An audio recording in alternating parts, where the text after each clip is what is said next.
दोपहर का समय था और राजेश अपने बाइक पर विजयपुर की पुलिस चौकी जा रहा था। दरअसल सुबह ही उसे पुलिस चौकी से इंस्पेक्टर गोपाल का फ़ोन आया था और उन्होंने उसे किसी काम के सिलसिले में वहाँ बुलवाया था। अब वहाँ पर क्या काम था ये गोपाल ने फ़ोन पर नहीं कहा था।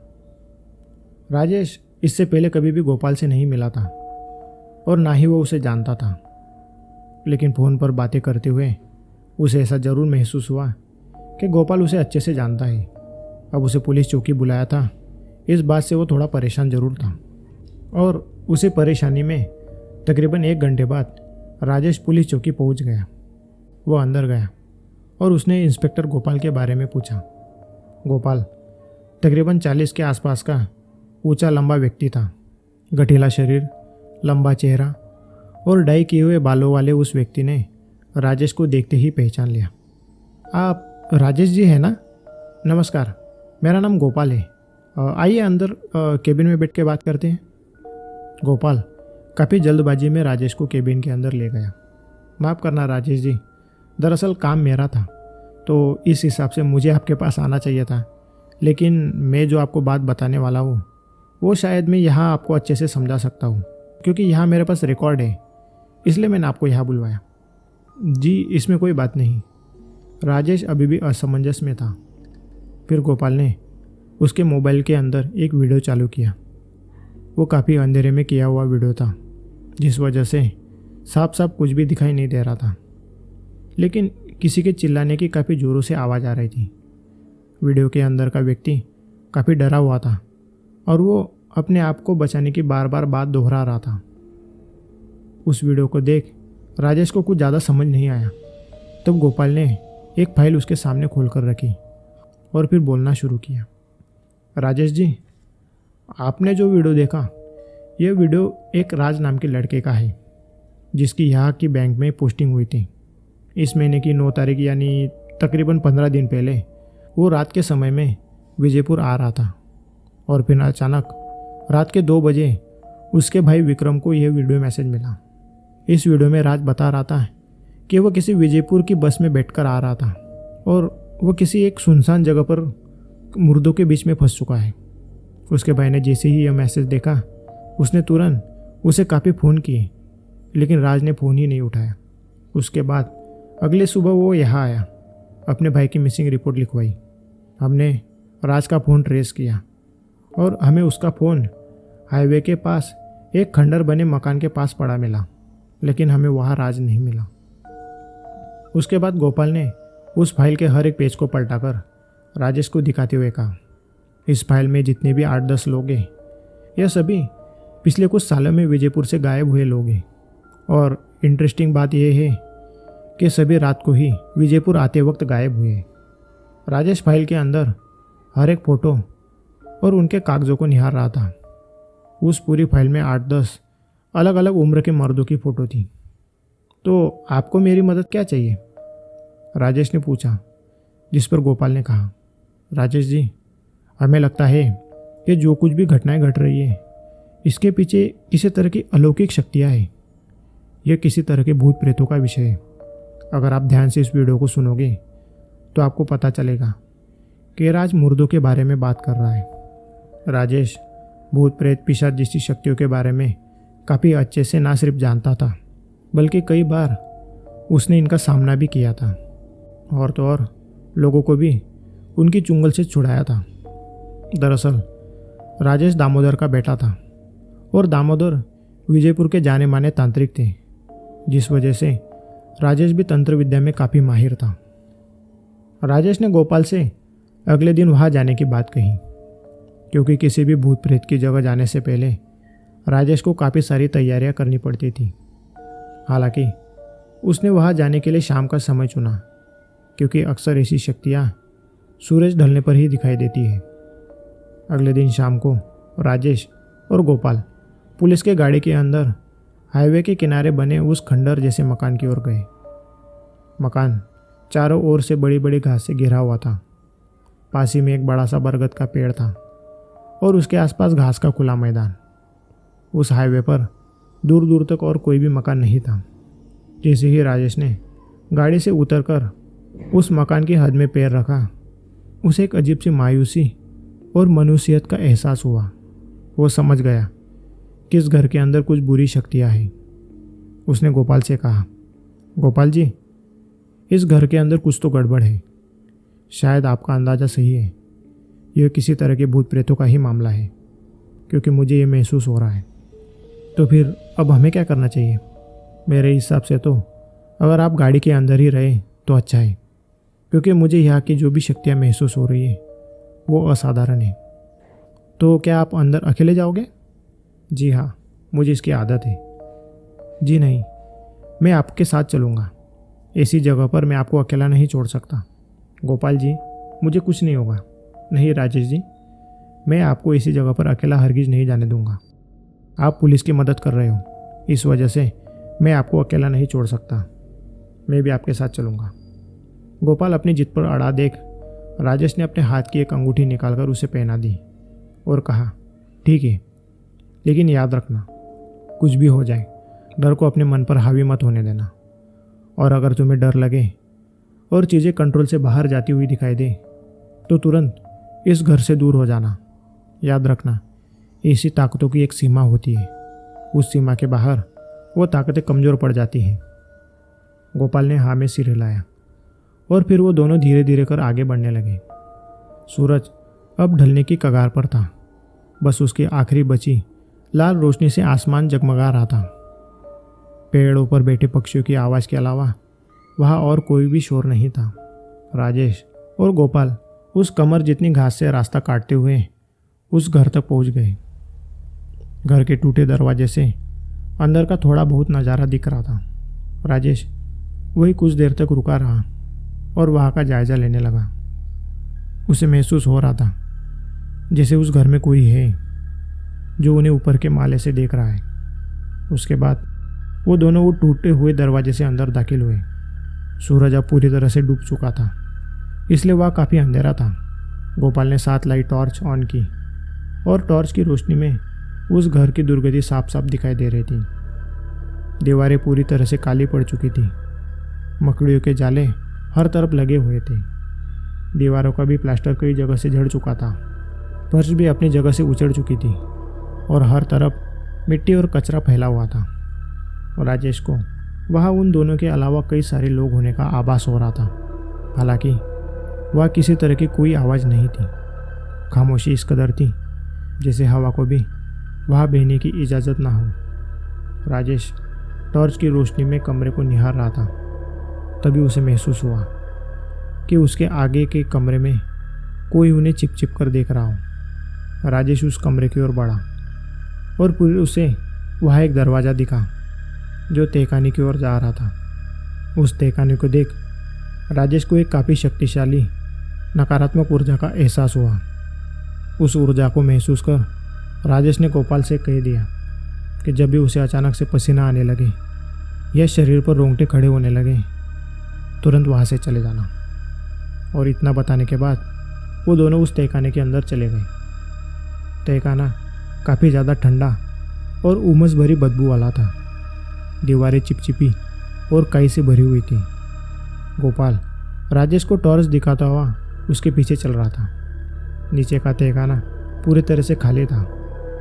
एक बड़े से लकड़ी के टेबल के अलावा और कुछ भी नहीं था। हालांकि राजेश को वहाँ कई सारे लोग होने का एहसास हो रहा था कि तभी राजेश को अपने चेहरे पर एक तेज रोशनी की चमक महसूस हुई। उसने अपनी आंखों को रोशनी से बचाने की कोशिश करते हुए अपने हाथ से अपनी आंखों को छिपा लिया और फिर धीरे धीरे हाथ हटाते हुए देखा तो उसके सामने से एक बस आ रही थी। राजेश भौचक्का होकर यहाँ वहाँ देखने लगा। वो अकेला रात के अंधेरे में किसी सुनसान सड़क पर खड़ा था। राजेश समझ गया कि वो इस घर की शक्ति की याद में था। वो शक्ति उसे कुछ दिखाना चाहती थी। उसने बाजू में देखा तो वह एक खूबसूरत सी औरत अपने 4-5 साल के लड़के के साथ खड़ी थी और वो राजेश को देख मुस्कुराई, जिस पर राजेश भी मुस्कुराया। तभी वो बस उनके सामने आकर रुक गई। वो औरत अपने बच्चे को लेकर उस बस में चढ़ गई। बस काफ़ी समय तक वही रुकी रही। राजेश समझ गया कि वो बस उसके लिए ही रुकी हुई है, इसलिए वो भी उस बस के अंदर चढ़ गया। बस पूरी तरह से खाली थी और अंदर उस औरत के अलावा कुछ 3-4 ही लोग बैठे हुए थे। राजेश उस बस की आखिरी सीट की ओर जाकर बैठ गया। बस चलने लगी।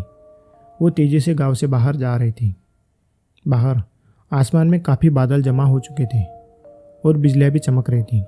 लग रहा था जैसे वो कोई बरसात का समय हो। काफ़ी समय बीत जाने के बाद बस का कंडक्टर पीछे आया और वो उस औरत के बाजू में जाकर खड़ा हो गया। कंडक्टर पूरी तरह से शराब के नशे में धुत था। उसके शरीर से शराब की तेज़ गंध आ रही थी और शायद पीछे आने से पहले वो आगे शराब ही पी रहा था। वो औरत उसे देख थोड़ा सहम गई और अपने आप को समेटे हुए बैठी रही। वो बस कंडक्टर कुछ देर वही खड़ा उस औरत को घूर रहा था, गाना गुनगुना रहा था और जानबूझकर उस औरत को छू रहा था। जब वो औरत परेशान होकर खिड़की की बाजू वाली सीट की ओर सरक गई तो वो कंडक्टर उसके बाजू में आकर बैठ गया और उसको छूते हुए बातें करने लगा। अब राजेश को उनकी बातें सुनाई नहीं दे रही थी। वो क्या बात कर रहे थे उसकी कोई आवाज़ नहीं आ रही थी, लेकिन वो देख सकता था कि कंडक्टर बेखौफ होकर उसे परेशान कर रहा था और बाकी लोग सिर्फ देख रहे थे। कुछ समय बाद वो बस रुक गई और वो औरत झट से अपने बच्चे को लेकर वहाँ उतर गई, जिसके पीछे राजेश भी उतर गया।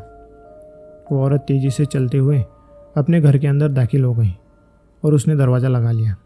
राजेश भी उसके पीछे पीछे उसके घर के पास गया।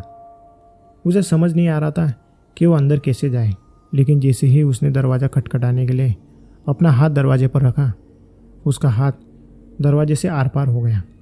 यह देख राजेश पूरे शरीर के साथ अंदर दाखिल हो गया। घर के अंदर वो डरी सहमी सी औरत सोफे पर बैठी हुई थी और उसे इतना डरा देख उसका बच्चा भी एकदम से खामोश खड़ा था। हॉल के अंदर एक आदमी की तस्वीर टंगी हुई थी जिस पर चंदन के फूलों की माला चढ़ाई गई थी।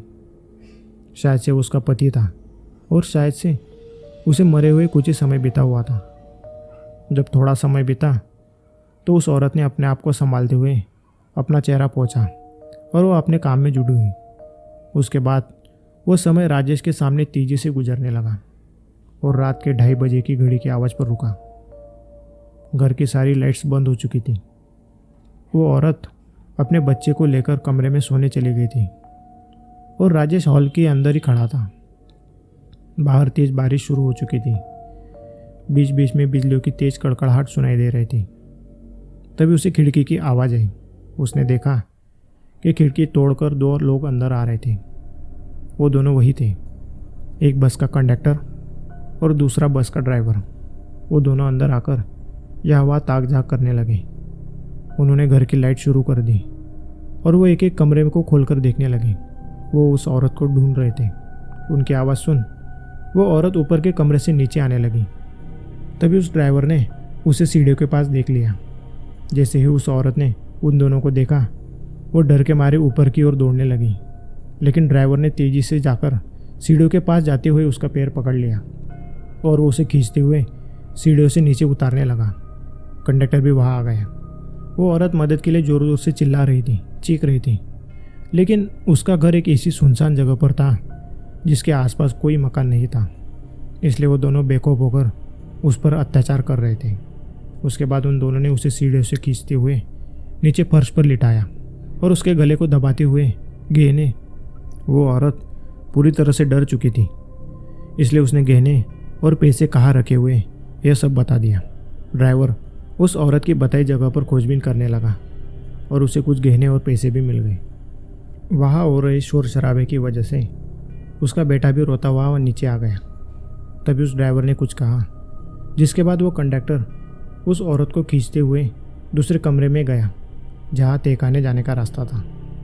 वो उस औरत को तहखाने लेकर गया और ड्राइवर ने उस बच्चे को उठा लिया और उसका मुंह दबाकर उसे चुप कराने लगा।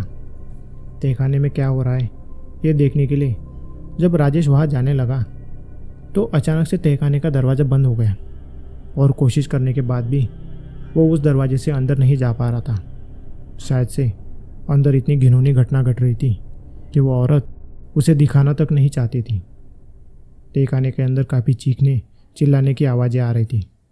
उस पूरे घर में चीखों की आवाज़ें गूंज रही थी और वो दोनों इस बात से बेखौफ थे बाहर वो बच्चा उस ड्राइवर से नहीं संभल रहा था। उसके चिल्लाने की आवाज़ से शायद से उसका सिर दुखने लगा था, इसलिए उसने गुस्से से उसे उठाकर एक टेबल पर पटक दिया, जिससे उस बच्चे का सिर फट गया। उसका पूरा शरीर खून से नहाने लगा, लेकिन ड्राइवर उसे देख हंस रहा था, क्योंकि उसके चिल्लाने की आवाज़ अब बंद हो चुकी थी। राजेश देखने के अलावा और कुछ भी नहीं कर सकता था, क्योंकि वो उसकी याद में था।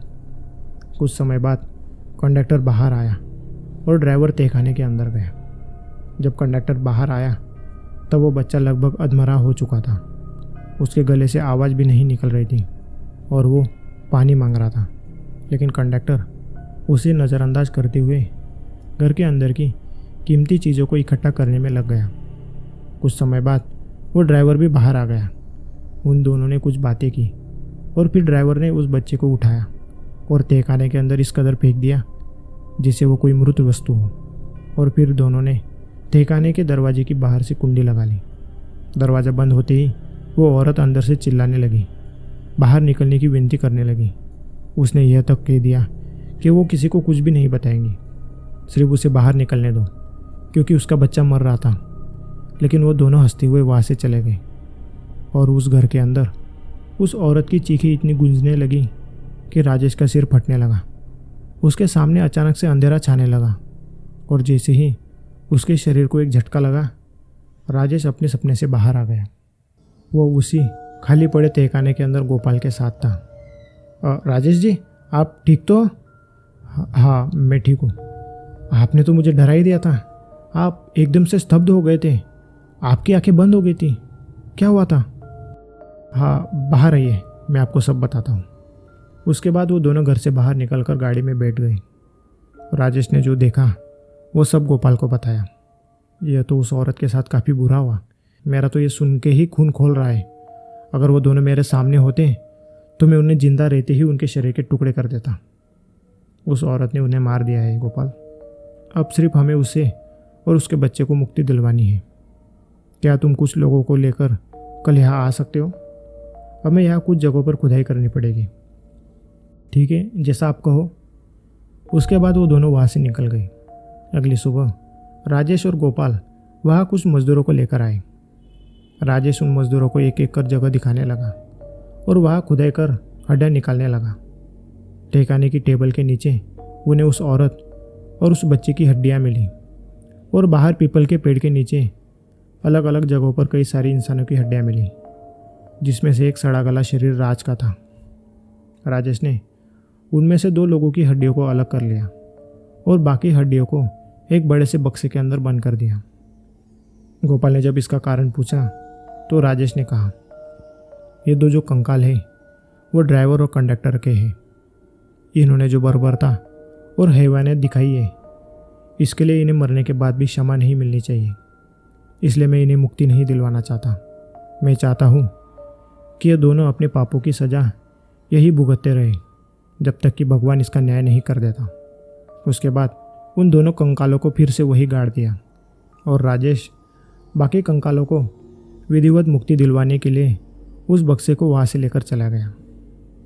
गोपाल राजेश की बात से पूरी तरह सहमत नहीं था। उसके हिसाब से उस औरत ने उन्हें मारकर अपना बदला ले लिया था और उन्हें अपने गुनाहों की सज़ा भी मिल चुकी थी, लेकिन वो कुछ कर भी नहीं सकता था। अब यहाँ राजेश सही था या गोपाल, यह तो अपने अपने परसेप्शन यानी अपनी अपनी सोच का विषय हुआ। किसी के गुनाह कितने गंभीर है और उसे क्या सज़ा दिलवानी चाहिए, इस विषय पर हर किसी की राय अलग अलग हो सकती है। हालांकि राजेश को जो सही लगा उसने वो किया और गोपाल वह कुछ भी नहीं कर सकता था। उसके बाद विजयपुर में वो औरत किसी को नहीं दिखी, ना ही किसी को उस घर से किसी बच्चे की आवाज़ आई। हालांकि कहते हैं कि आज भी रात को एक बस उस चौराहे से छूटकर उस घर तक जाती है और उस बस में ड्राइवर और कंडक्टर के अलावा और कोई नहीं होता।